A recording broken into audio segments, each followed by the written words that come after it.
Massachusetts just legalized sports betting in their state. DraftKings responded by saying, hey, let's bet on the Boston Marathon. It's a big event. They asked for top 20 odds in each field, and then an over-under on the time is what they wanted. Now, you might be saying, well, this is really rushed because isn't the Boston Marathon coming up in a little over a week? And yes, it is. But as I mentioned, they just got clearance in general to bet on sports in Massachusetts. So it went before the Gaming Commission in Massachusetts. It ultimately, on Thursday, got denied. And the BAA, who runs the Boston Marathon, was against it. So we're not going to see betting in Boston if you live in Massachusetts in 2023. Now, there are some other states who are going to put odds up. So what are the states? Like Wyoming and Oregon. And so that's a little disappointing if you wanted to bet and you live there. But I think what this means is it's going to happen for 2024. If there's this amount of interest in it, and I did see a fair amount of interest about it, I think we're going to see it in 2024 when there's just more time to prep for it, which would be fun because if you're talking about betting on marathons, of all the major marathons, Boston would be the most fun because predicting the time will be wild. And, the fields are always competitive. It's not just one person, usually one superstar, even though this year we do have one superstar in Kipchoge, but there's a good field behind him. There's a lot of upsets. You could get a lot of cool stories and kind of cool angles when you look at it from that perspective in Boston. I think it also just showed that the running community or the running leadership isn't really bought into sports gambling. Like, at least not yet. Not yet. Well, not yet. And everybody's their own entity. Everybody controls their own little piece of it, and so too. it's so foreign to them. Like this, the NFL doesn't have this problem where they're like, "Hey, there's a Patriots game. How are we going to be able to have betting on it?" They're like, "Yeah, that's how sports work. You bet on it." And athletics has just not been notoriously athletics. Look, are you applying for British citizenship? I'm applying for one of the Monaco jobs. Okay.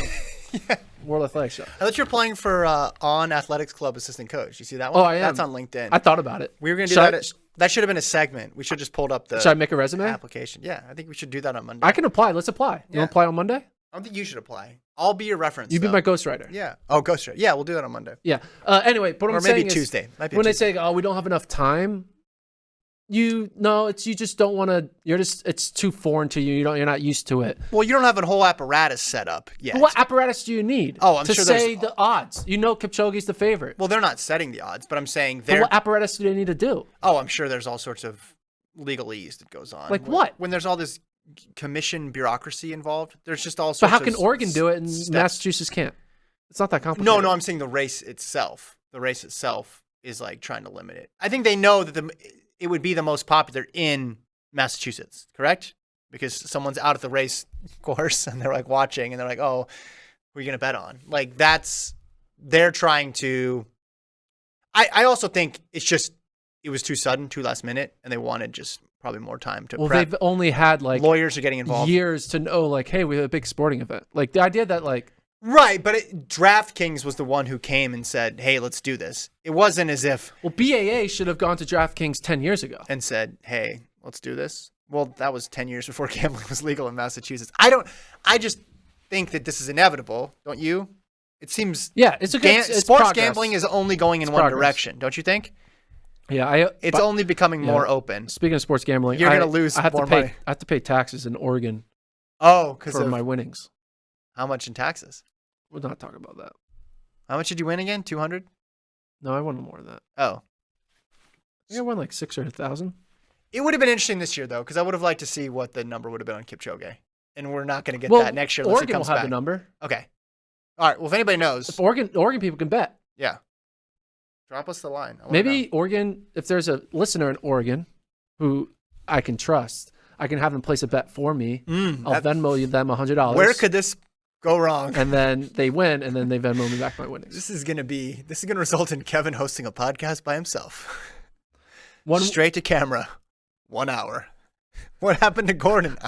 Last I saw, he Venmo'd a listener a bunch of money. And then, do you think the listener would just take the money and run? He had Kipchoge in the over on 204.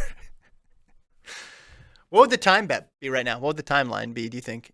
The line for the winning time? What's the course record? 203.02. I'm talking about for the men.